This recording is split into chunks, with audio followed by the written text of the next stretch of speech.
جو इंसान कभी जिक्र के काबिल न था, जिसकी कोई पहचान नहीं थी, अल्लाह ने उसे शक्ल सूरत अता करके उसकी अजमत बढ़ाई, उसे इज्जत बख्शी, उसे अपना नायब, अपना खलीफतुल्लाह बनाया, उसके सर पर अशरफ का ताज रख दिया,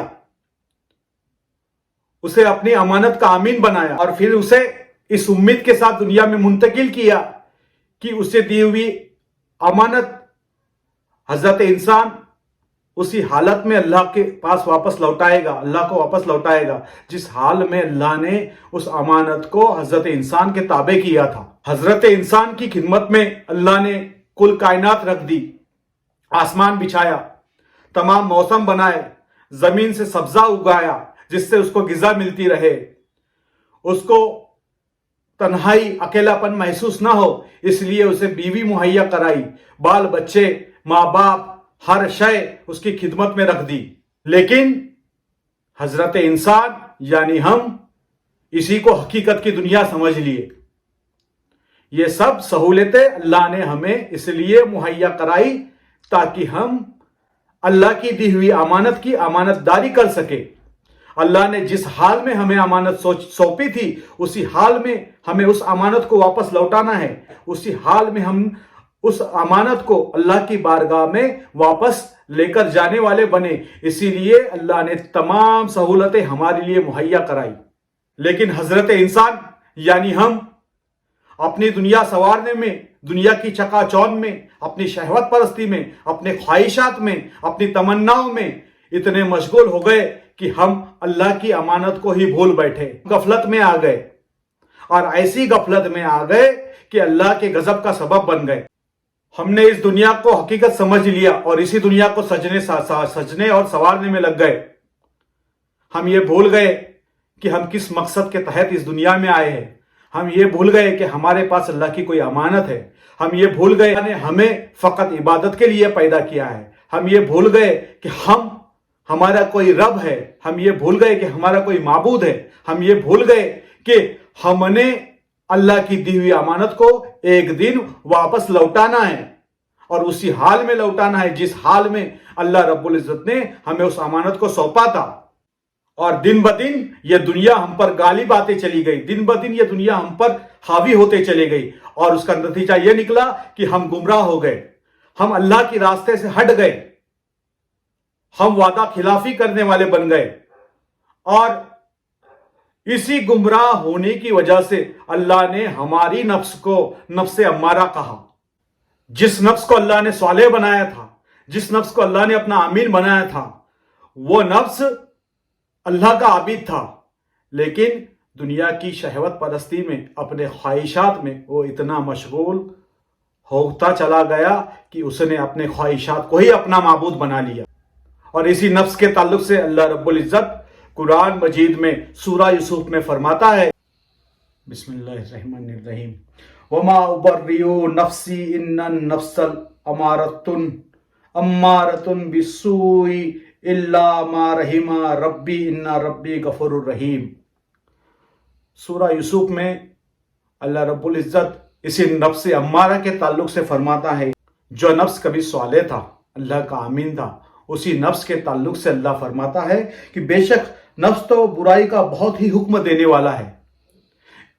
बुराई का हुक्म देने वाला जो नफ्स है, उस नफ्स को अल्लाह ने नफ्से अम्मारा कहा। अल्लाह ने हमें अपना खलीफा, अपना नायब बनाया, हमें अशरफुल मखलूक बनाया, हमें अपना आमीन बनाया, ये जिस्म अता किया और इस जिस्म के जरिए हमें अजमत बख्शी, हमें शक्ल सूरत दी।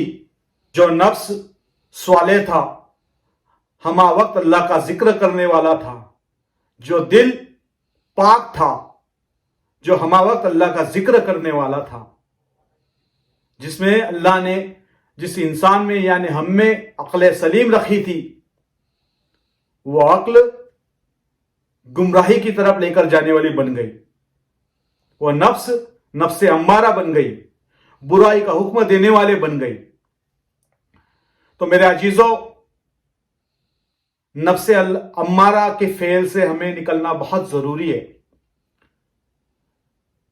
नफ्से अम्मारा बुराई का हुक्म देने वाला है। नफ्से अम्मारा اللہ کی راہ سے ہٹانے والا نفس ہے. تو اس نفس کو صالح بنانا بہت ضروری ہے. تو آئیے سب سے پہلے ہم نفس امارہ کی ان صفاتوں پر روشنی ڈالنے کی کوشش کریں گے جو صفاتیں ہمارے ذریعے ظاہر ہوتی ہے، تاکہ ہمیں اور آپ سب کو یہ پتا چلے کہ ہمارا نفس امارہ ہے یا نفس صالح نفس ہے. جس انسان کا نفس امارہ کے درجے میں ہوتا ہے، یعنی برائی میں ملوث ہوتا ہے، اس انسان کے اندر بخل اور کنجوسی پائی جاتی ہے. اس انسان میں لالچ، بغض اور کینہ پایا جاتا ہے. اسی طرح اس انسان میں بدی، شہوت پرستی کی طرف اس کا رجحان پایا جاتا ہے. نفس امارہ حسد کرنے والا، دوسروں کے لیے دل میں عداوت رکھنے والا پایا جاتا ہے. غصہ آنا، دوسروں پر بھڑک اٹھنا اور اس کے طبیعت میں ٹھنڈا پن نہ ہونا، یہ تمام نفس امارہ کی علامتیں اور صفاتیں ہیں. ایک دوسرے کی غیبت کرنا، ایک دوسرے کی برائی کرنا، ایک دوسرے کی چغلی کرنا، یہ بھی تمام نفس امارہ کی صفاتیں اور علامتیں ہیں. نفس امارہ کو جس انسان کا نفس امارہ بن جاتا ہے، اس انسان کو خواب بھی اسی طرح کے آتے ہیں. اس انسان کے خوابوں میں اگر کوئی جانور دکھتا ہے تو خنزیر، کتا، ہاتھی، اس طرح کے جانور نظر آتے ہیں. گندا پانی نظر آتا ہے، گندا خون نظر آتا ہے، سانپ، بچھو، ایسی چیزیں اسے اپنے خوابوں میں کثرت سے نظر آتی ہے. تو یہ علامتیں جس میں بھی پائی جائے وہ شخص کا نفس امارہ بن چکا ہے.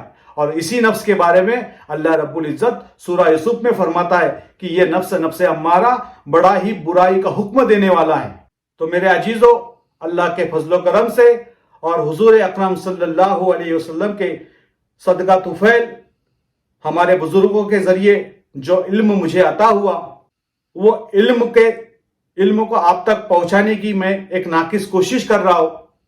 اور اسی کوشش میں نے نفس کے تعلق سے کچھ معلومات آپ کو دینے کی کوشش کی. امید ہے کہ اس معلومات کو آپ سنیں گے اور پسند کریں گے. یہ معلومات دیتے وقت اگر مجھ سے کوئی غلطی، کوئی خطا، کوئی لفظی غلطی، کوئی علمی غلطی ہوئی ہو تو اللہ رسول کے لیے ہاتھ جوڑ کر میں آپ سے معافی چاہتا ہوں. 8 حصوں میں ہم نے نفس کی حقیقت کو سمجھانے کی آپ کو کوشش کی. انشاءاللہ آپ کو ہماری بات اور ہماری معلومات سمجھ میں آئیں گی اور آپ نفس امارہ کو بھلی باتی سمجھ چکے ہوں گے کہ نفس امارہ کیا فعل ہے، نفس امارہ کا مقام کیا ہے، اس کا فعل کیا ہے، اس کی صفات کیا ہے. یہ صفاتوں کو ہم نے بیان کیا اور انشاءاللہ ابھی یہاں سے آگے ہم نفس امارہ کو کس طرح صالح بنائے یا ان صفاتوں سے اس نفس کو کیسے باہر نکالے، گمراہی سے واپس ہم اسے راہ راست پر کیسا لائے، اس کے آگے کی نشست میں، اس کے آگے کے بیان میں ہم اس بارے میں معلومات دینے کی کوشش کریں گے. تو میرے عزیزو، میں اب آپ سے اجازت چاہتا ہوں اس امید کے ساتھ کہ آپ ہمارے ویڈیو کو خوب سرائیں گے، دیکھیں گے، پسند کریں گے. اگر آپ کو ہماری ویڈیوز، ہماری معلومات پسند آتی ہے تو برائے مہربانی ہمارے چینل کو سبسکرائب کریں، لائک کریں اور شیئر کر کے اس معلومات کو اوروں تک پہنچانے کی کوشش کریں. السلام علیکم ورحمۃ اللہ وبرکاتہ. وما علینا الا البلاغ.